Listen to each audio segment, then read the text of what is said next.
Monsieur Lofti Mani, vous êtes directeur de la promotion de l'Office national du tourisme tunisien. Bonjour. Euh, Comment s'est passée la saison d'été et comment s'est engagée l'arrière-saison? Bonjour, merci pour cette invitation. Connaissez tout le monde le contexte actuel sanitaire dans lequel le monde vit. Malheureusement, à l'instar de l'année 2020, l'année 2021 aussi a été touchée, disons, l'activité touristique a été touchée de plein fouet de cette crise sanitaire. Nous avons quand même pu avoir quelques flux touristiques au départ de certains pays de l'Est, notamment de l'Europe de l'Est.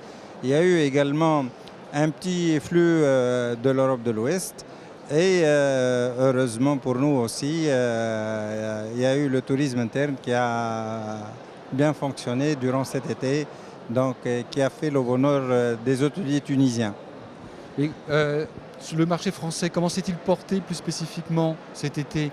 Est-ce que vous avez enregistré 20%, 30%, 40% du tourisme, des flux de tourisme des années précédentes ou moins que ça? On est,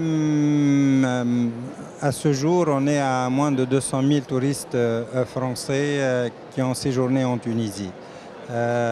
Nous sommes loin du compte par rapport à l'année de référence, l'année 2010, où on avait enregistré 1 400 000 Français.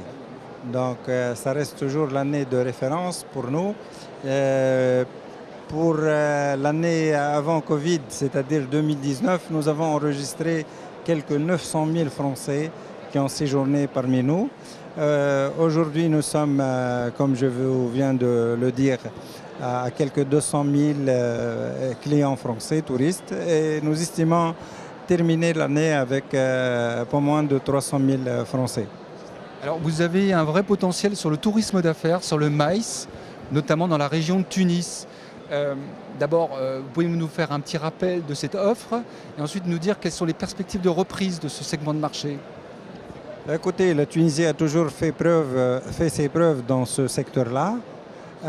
Nous avons par le passé pu recevoir, accueillir plusieurs sommets et plusieurs manifestations d'envergure internationale. Nous organiserons cette année le sommet de la francophonie à l'île de Djerba. Donc, nous avons dans le passé organisé plusieurs manifestations de cette envergure.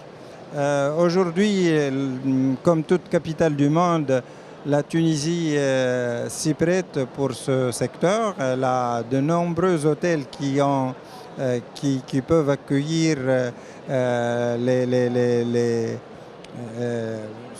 cette niche de maïs, donc les congressistes, donc pas mal d'hôtels sur la région de Tunis, sur la région de Gamart aussi.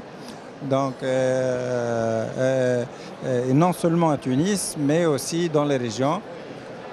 Est-ce que vous pouvez nous en parler un petit peu plus de cette offre de région? Parce qu'on pense toujours à Tunis et à Gamart. Justement, quelles sont les potentialités sur les régions? Sur les régions, vous avez déjà la région d'Hammamet où il y a pas mal d'opportunités dans ce sens. Il y a la région de Tabarka aussi. Il y a la région de Tozeur. Il y a la région de Djerba aussi, donc l'île de Djerba. Donc toutes ces régions ont la capacité de recevoir des milliers de congressistes. Monsieur Lofti Mani, merci. Je vous en prie, merci à vous.